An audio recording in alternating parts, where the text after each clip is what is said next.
ఎవరైతే దేవుని పనిలో ఉంటారో వాళ్ళకే శోధనండి. ఊరి మీద తిరిగే వాళ్ళకి ఎవరికి బాధలే ఉండవు. ఎందుకంటే దెయ్యం పార్టీ వాడు. విశ్వాసము కష్టాలు వచ్చాయి నీకు. ఇప్పుడు బంగారం నాశనం అయిపోకుండా ఉండాలంటే నిప్పుల్లో మండిస్తామో పుటము వేయబడిన బంగారము మంటల్లో నుంచి కరిగించాలి దాన్ని. అప్పుడు స్వచ్ఛమైన బంగారం, తళతళ మెరిసే బంగారం బయటకు వస్తుంది. మరి మీరు ఎలా బయటకు వస్తారు? మీకే పరీక్ష.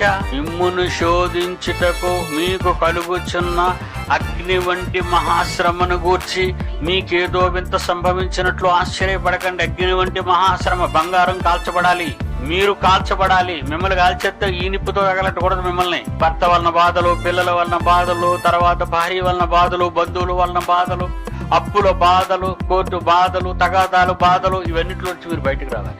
ఎవరైతే దేవుని పనిలో ఉంటారో వాళ్ళకే శోధనండి. ఊరి మీద తిరిగే వాళ్ళకి ఎవరికి బాధలే ఉండవు. ఎందుకంటే దెయ్యం పార్టీ